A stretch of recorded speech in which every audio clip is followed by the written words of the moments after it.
इस प्रकार से श्याम सुंदर और राधा रानी का प्रेम वार्तालाप होता है और सूर्य उगने के समय राधा रानी वापस चली जाती है।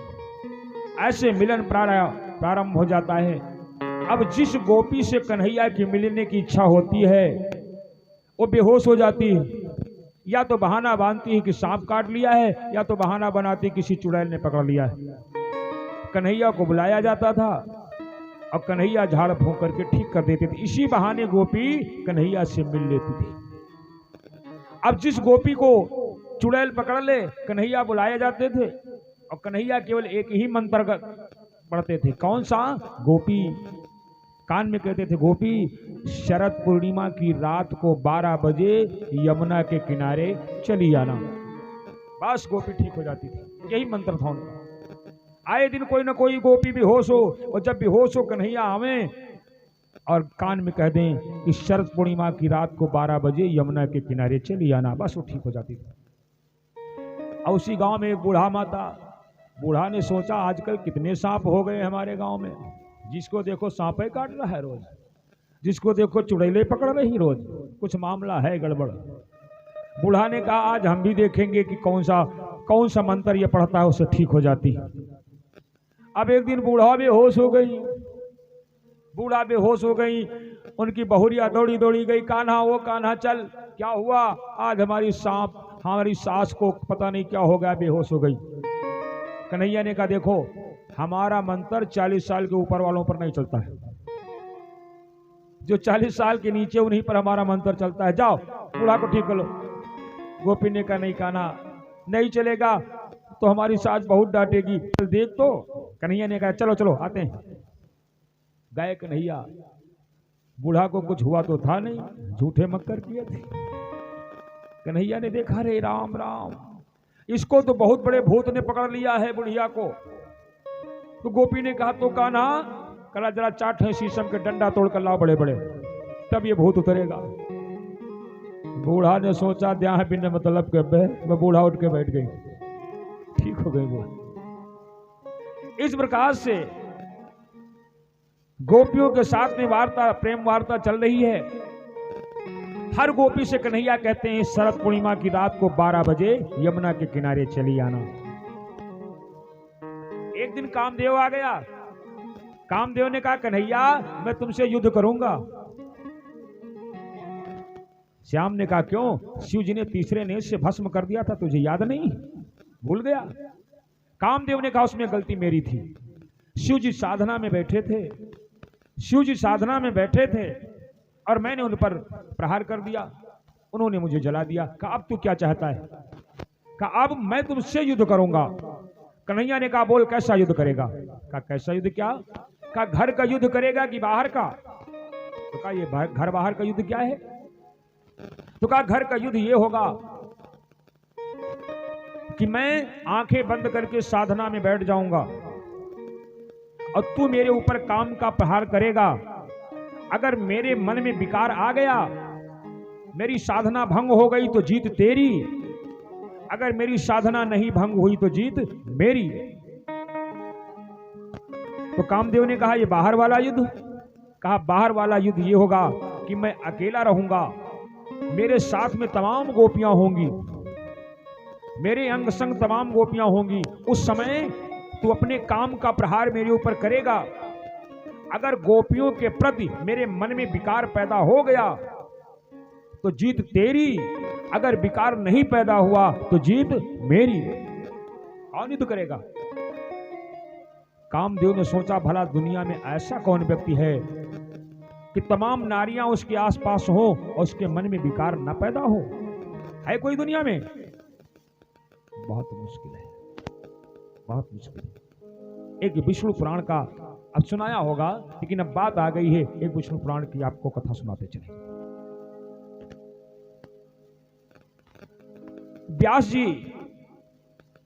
व्यास जी पुराणों की रचना कर रहे थे। भागवत पुराण की रचना व्यास जी कर रहे थे और रचना करते करते उन्होंने एक श्लोक लिखा। व्यास जी ने एक श्लोक लिखा और वो श्लोक क्या लिखा?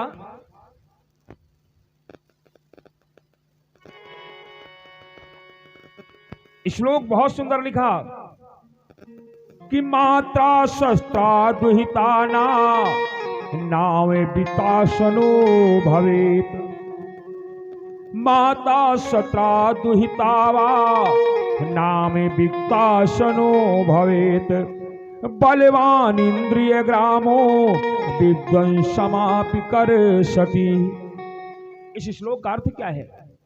इस श्लोक का अर्थ है कि माता सुता बहिन के तीरा, अपनी जवान माँ हो, जवान बिटिया हो या जवान बहन हो, उसके साथ एक आसन पर सटकर नहीं बैठना चाहिए। ये बात भागवत में लिखी हुई है।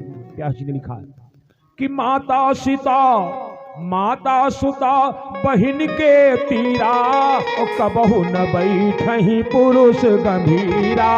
माता सुता बहिन के तीरा, कबहु न बैठहि पुरुष गंभीरा।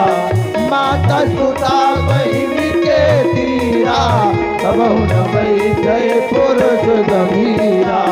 माता सुता बहिन के तीरा, कबहु न बैठहि पुरुष गंभीरा। माता सुता बहिन के तीरा, कबहु न बैठहि पुरुष गंभीरा। श्लोक का अर्थ है कि अपनी सयानी बिटिया, सयानी बहन और सयानी माँ के साथ एक आसन पर सट कर नहीं बैठना चाहिए। ये इंद्रियाएं बलवान होती हैं, पता नहीं कब कौन सी इंद्रिय अपनी प्रचंडता दिखा जाए। ये श्लोक लिखा, बगल में व्यास जी के शिष्य जैमिन ऋषि बैठे थे। जैमिन ऋषि ने कहा, गुरुदेव ये श्लोक आपने गलत लिख दिया, इसको काटो। गलत लिख दिया? कहा क्यों, क्या हुआ, क्या गलती हो गई? व्यास जी ने कहा गलती क्या हुई? तो जैमिन ऋषि ने कहा, गुरुदेव गलती यही हुई कि माता सुता बहिन का त्याग है। अरे जब अपनी बिटिया के साथ नहीं बैठेंगे, बहन के साथ नहीं बैठेंगे, माँ के साथ नहीं बैठेंगे तो कहां बैठने जाएंगे? माता सुता बहिन का त्याग है, तो नर बैठे किही के आगे। माता सुता बहिन का त्याग है, तो नर बैठे किही के आगे। माता सुता बहिन का त्याग है, तो नर बैठे किही के आगे। माता सुता बहिन का त्याग है, तो नर बैठे किही के आगे। इसलिए श्लोक गलत लिख दिया, इसको काटो। व्यास जी ने कहा, भाई हमने लिखा है, हम तो काटेंगे, तुम ही काट दो। और जैमिन ऋषि ने कलम लिया, श्लोक को काट दिया। लेकिन व्यास जी ने अपनी रचना वहीं से बंद कर दिया, लिखना बंद कर दिया। कहा, जैमिन ऋषि अब तुम आश्रम की देखभाल करो, हम कुछ दिन के लिए तीर्थ यात्रा पर जा रहे हैं। व्यास जी चले गए, जैमिन ऋषि कुटिया की देखभाल कर रहे हैं। एक दिन क्या देखा, शाम का समय है, बड़ी जोर से पानी बरस रहा है, आंधी चल रही है, और एक पेड़ के नीचे एक सुंदर नारी भीग गई है और जाड़ों से कांप रही है। बरसे जल भी गए एक बाला, बरसे जल भी गए एक बाला, बरसे जल भी गए एक बाला, बरसे जल भी गए एक बाला। खड़ी वृक्ष ढीग सुघर विशाला, बरसे जल भी गए एक बाला। खड़ी वृक्ष ढीग सुघर विशाला, बरसे जल भी गए एक बाला। खड़ी वृक्ष ढीग सुघर विशाला। एक नारी बड़ी सुंदर है, युवा है, और ठंड से कांप रही है, भीग चुकी है, सारे कपड़े भीग के कांप रही है। तो ठंड से कांपत थर थर गाता, ठंड से कांपत थर थर गाता, चाहत शरण भाव दिखलाता। ठंड से कांपत थर थर गाता, चाहत शरण भाव दिखलाता। ठंड से कांपत थर थर गाता, चाहत शरण भाव दिखलाता। संत थे, साधु के अंदर दया होनी चाहिए, संत के अंदर दया होनी चाहिए। जय में ऋषि संत थे, दया आ गई। तब मुन से फिर रहा न जाए। हमने आपने सुना होगा, एक दिन बताया था कि संत का धर्म होता है किसी नारी के पास मत जाए, नारी नयन सर का हो न लागा। संत को जाना नहीं चाहिए, लेकिन संत जैमिनी की दया आ गई और तब मुन से फिर रहा न जाई, उठ के बाला के ढीग आए। उस नारी के पास गए और हाथ जोड़ के कहते हैं, देवी तुम कौन हो? विपिन बिकट नहीं संग सहेली, अकेली हो, तुम्हारे साथ कोई सहेली भी नहीं है। विपिन बिकट नहीं संग सहेली, यही कारण बन फिरहु अकेली।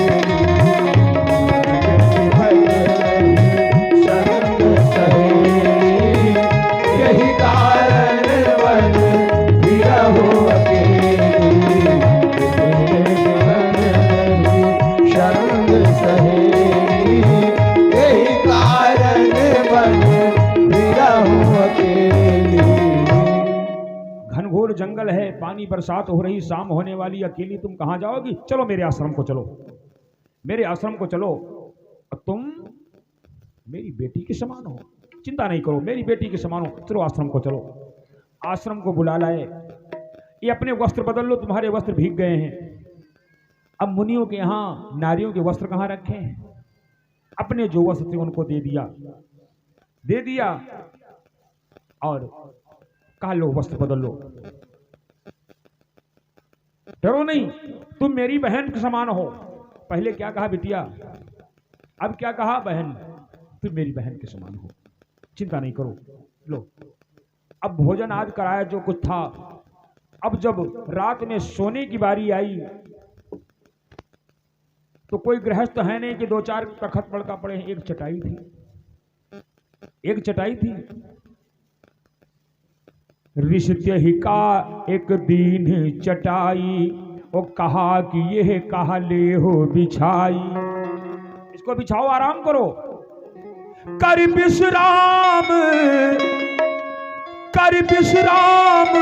होई श्रम भारी, कर विश्राम होई श्रम भारी, कर विश्राम होई श्रम भारी।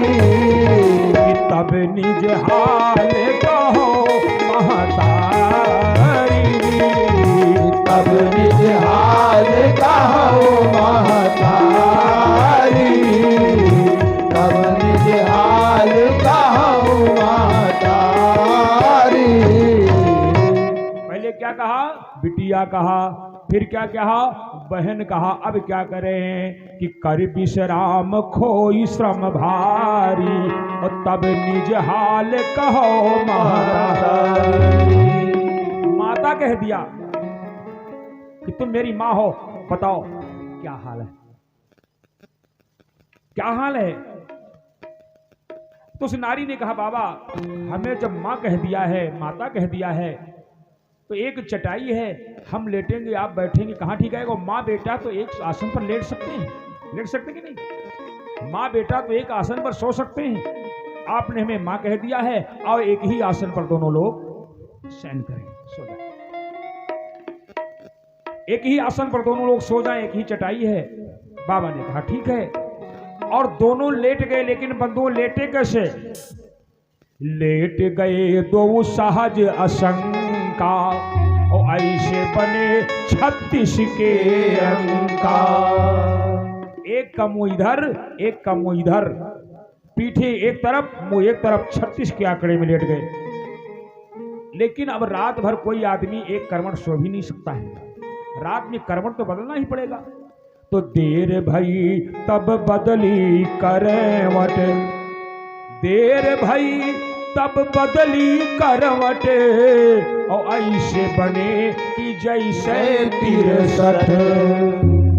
36 से 63 में आ गए, और जब 63 में आए, सांसों से सांसें टकराई, शरीर से शरीर का मिलन हुआ, इंद्रियां अपनी प्रचंडता दिखा गई। जैमिन ऋषि उठकर बैठ गए।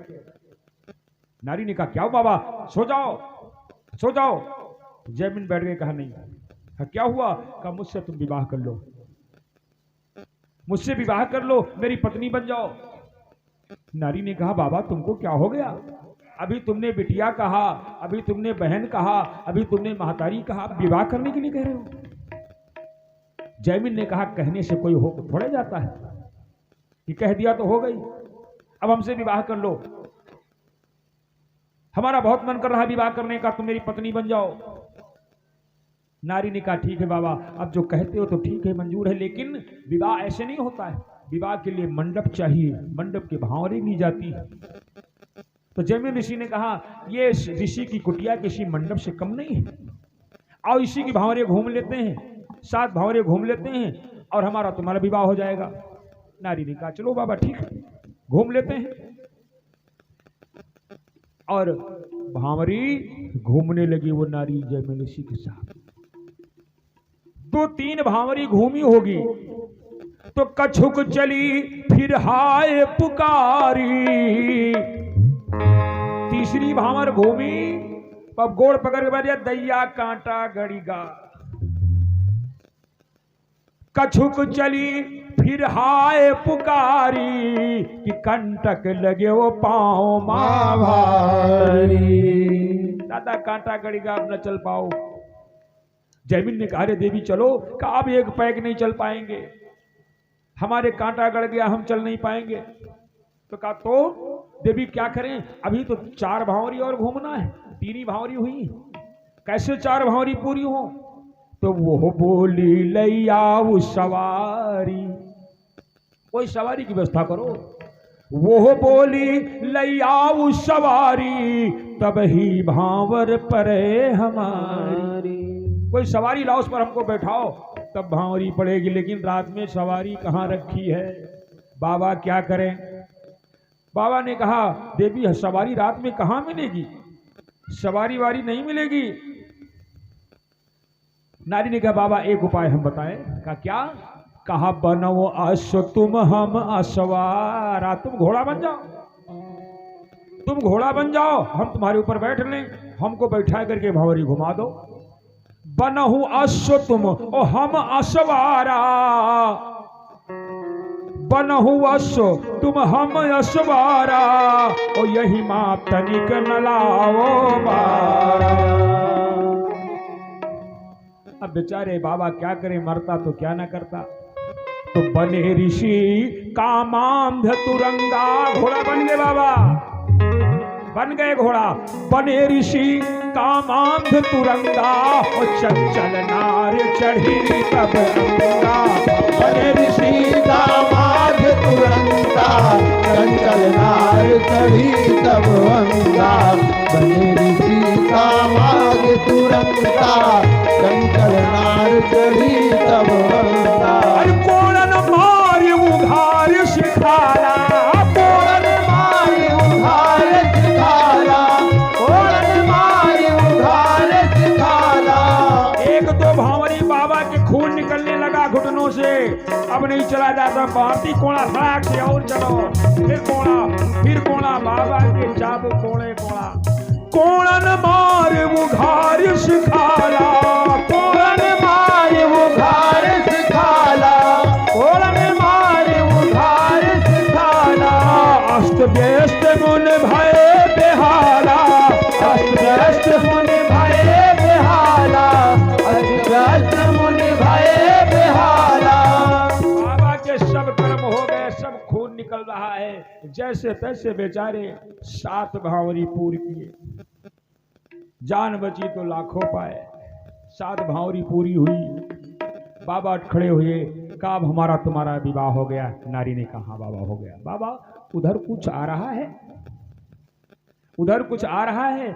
और जैमिन ऋषि ने उधर देखा, उधर के बाद जब फिर इधर देखा तो क्या देखा, क्या देखा कि दंड कमंडल कुंचित केसा, और व्यास देव ठाढ़े मुनि भेषा। दंड कमंडल कुंचित केसा, व्यास देव ठाढ़े मुनि भेषा। दंड कमंडल कुंचित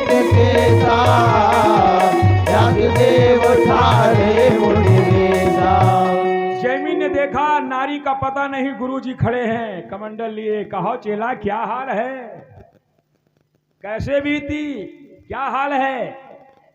जैमिन ऋषि चरणों पर गिरे। गुरुदेव गुरुदेव मोर अपराध क्षमा प्रभु की जय, मोर अपराध क्षमा प्रभु की जय, और जोई लिखा सोई लिख जय। मोर अपराध क्षमा प्रभु की जय, जोई लिखा सोई लिख दीजिए।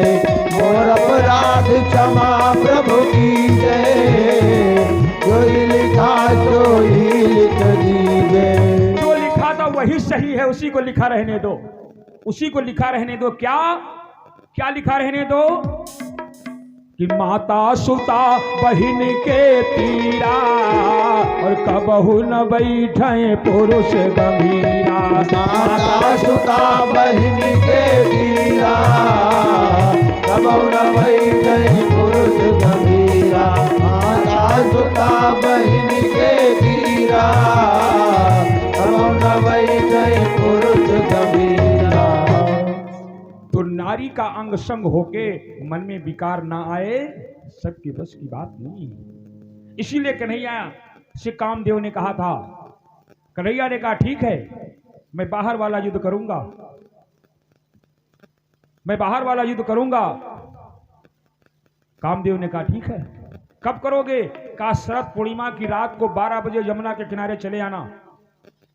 शरद पूर्णिमा की रात को 12 बजे यमुना के किनारे चले आना, हो जाएगा 4-4 साथ हमारा तुम्हारा। धीरे धीरे समय बीता, शरद पूर्णिमा आ गई। बंधुओं शरद पूर्णिमा क्वारी की पूर्णिमा को कहा जाता है। शरद पूर्णिमा आ गई। रात में भगवान श्याम सुंदर गए यमुना के किनारे। भगवान विश्वकर्मा को आदेश दिया। भगवान विश्वकर्मा ने एक सुंदर रासलीला का निर्माण किया, रास स्थल का निर्माण किया। और रात में 12 बजे कन्हैया ने अपनी बांसुरी बजाई। और रात में बांसुरी बजी। जो गोपी जिस स्थिति में थी उस स्थिति में यमुना के किनारे चल पड़ी। कोई गोपी अपने पुत्र को दूध पिला रही थी, बेटे को दूध पिला रही थी, और जैसे बांसुरी की आवाज कान में पड़ी बेटे को रख देती है और चल देती है। कोई गोपी अपने पति की सेवा कर रही थी, और जैसे बांसुरी की आवाज सुनाई पड़ी पति की सेवा छोड़ करके चल देती है यमुना के किनारे। कोई गोपी सास की सेवा कर रही थी, कोई गोपी एक आंख में काजल लगाया था, एक बाकी थी, जैसे बांसुरी की आवाज सुना बस एक ही आंख में काजल लगाया चल देती। कोई गोपी एक कान में बाला पहना, एक कान बाकी रह गया, बांसुरी की आवाज सुना वैसे चल देती है। कोई गोपी आधी साड़ी पहना, आधी बाकी थी, जैसे बांसुरी की आवाज सुनी वैसे आधी साड़ी रास्ता बहारती हुई चल देती है। और रात के 12 बजे यमुना के किनारे गोपियों ने कन्हैया को घेर लिया। कन्हैया ने कहा गोपियों स्वागतम वो महाभागा प्रियम की करवाणी वा ब्रजश्यानामाय कंचिद ब्रूतागमन कारणम। कन्हैया ने कहा गोपियों आपका स्वागत है, आपका स्वागत है। कहो इस रात के 12 बजे कैसे आना हो गया, कैसे आई यहां पर, क्या करने आई हो। गोपियों ने कहा अरे ये तुम्हें क्या हो गया, पूछ रहे हो। हाँ हाँ पूछ रहा हूं, क्यों आई। नारी को अपने पति की सेवा करना चाहिए, पति की सेवा को छोड़ करके दूसरे पति के पास नहीं जाना चाहिए। नारी को उसका पति ही सर्वस्व है, पति ही परमात्मा है, पति ही परमेश्वर है, और तुम पति की सेवा को छोड़ करके चली आई। कन्हैया ने कहा आओ गोपियों तुम्हें एक कहानी सुनाते हैं, आओ गोपियों तुम्हें एक कहानी सुनाते हैं। गोपियों ने कहा सुनाओ। कन्हैया ने कहा सुनो, ध्यान से सुनना सब लोग। एक गांव में एक पतिव्रता नारी रहती थी, उसका 1 साल का बेटा भी था, और वो अपने पति की बहुत सेवा करती थी, पतिव्रत धर्म का पालन करती थी। एक दिन उसका पति थका हारा आया और लेट गया। वो अपने पति की सेवा करने लगी, पति का पैर दबा रही थी। तभी द्वार पर एक कुंड में आग जल रही थी। उसका 1 साल का बेटा खेलते खेलते आग की तरफ जा रहा था। उस नारी ने सोचा अभी ये जाएगा, आग में गिर जाएगा और जल जाएगा। अब अपने बेटे को पकड़ने दौड़े कि पति की सेवा करे। फंस गई धर्म संकट में। अगर वो पति की सेवा से छोड़ देती ही, बेटे को पकड़ने दौड़ती, तो पति की सेवा नहीं हो पाएगी। अगर पति की सेवा नहीं छोड़ दी तो बेटा आग में जल जाएगा। ऐसी स्थिति में वो नारी क्या करे? पति की सेवा छोड़े कि बेटे को छोड़ दे? उस नारी ने सोचा, बेटा जल जाता है तो जल जाने दो, बेटा मर जाता है तो मर जाने दो, मैं अपने पति की सेवा नहीं छोड़ूंगी, पति की सेवा करूंगी, बेटा फिर मिल जाएगा। वाह रे पतिव्रत धर्म, उस नारी की पतिव्रता। और लड़का धीरे धीरे गया और अग्नि के जलती हुई अग्नि में कूद गया। लेकिन वाह रे नारी की शक्ति, अग्निदेव ठंडे हो गए, अग्निदेव शीतल हो गए और लड़का आग में खेल रहा है। कन्हैया ने कहा, सुना गोपियों, सुन लिया, ये होता है नारी के पतिव्रत धर्म की, ये होती है शक्ति। और तुम ऐसे अपने पतियों को छोड़ करके चली आई यहां पर, नहीं आना चाहिए तुम लोगों को, बहुत अनर्थ किया। जाओ सब लोग जाओ, अपने अपने पति की सेवा करो, जाओ। गोपियां खड़ी, का वाह कान्हा वाह, कहानियां बहुत जानते हो, कहानियां बहुत जानते हो। ऐसे तो दो चार कहानियां हम भी सुनाएं। कहा सुनाओ, कहा फिर सुनो। गोपियों ने कहा, सुनो कान्हा, जिस तरह से तुमने बताया है, ऐसे एक गांव में एक नारी और रहती थी, वो भी महान पतिव्रता थी। उस नारी का नियम था कि रोज सवेरे जैसे आंख खुलती थी, वो अपने पति का दर्शन करती थी, पति की पूजा करती थी, उसके बाद घर का अन्य कार्य करती थी। उसका नित्य का नियम, सवेरे उठकर के पति का दर्शन करे, पूजा करे, आरती उतारे, उसके बाद और काम करे, रोज का नियम। एक दिन उसके पति को किसी आवश्यक काम के लिए 1 महीने के लिए बाहर जाना पड़ गया। जब वो बाहर जाने लगा, उस नारी ने कहा, स्वामी, मेरा ये नित्य का नियम है कि मैं आपकी पूजा करती हूँ, आरती उतारती हूँ, तब और अन्य कार्य करती हूँ, आपका दर्शन करती हूँ। आप जब चले जाएंगे तो ये हमारा ये कार्य कैसे पूरा होगा? मैं किसकी पूजा करूंगी, किसका दर्शन करूंगी? और ये पतिव्रत धर्म महाराज कैसे चलेगा महाराज? उसके पति ने कहा, देवी लो, मैं तुम्हें अपनी एक फोटो दे रहा हूं, मैं अपनी एक फोटो दे रहा हूं, रोज सवेरे उठकर इस फोटो का दर्शन कर लेना और इस फोटो को सामने रखकर इसी की पूजा करना, इसी की आरती करना, तुम्हारा पतिव्रत धर्म चलता रहेगा। और अपनी फोटो दे करके वो चला गया। तब से उस नारी का रोज का नियम बन गया कि सवेरे जागती, अपने पति के फोटो का दर्शन करती, सामने रख करके उसकी पूजा करती, उसकी आरती करती, उसके बाद और काम करती।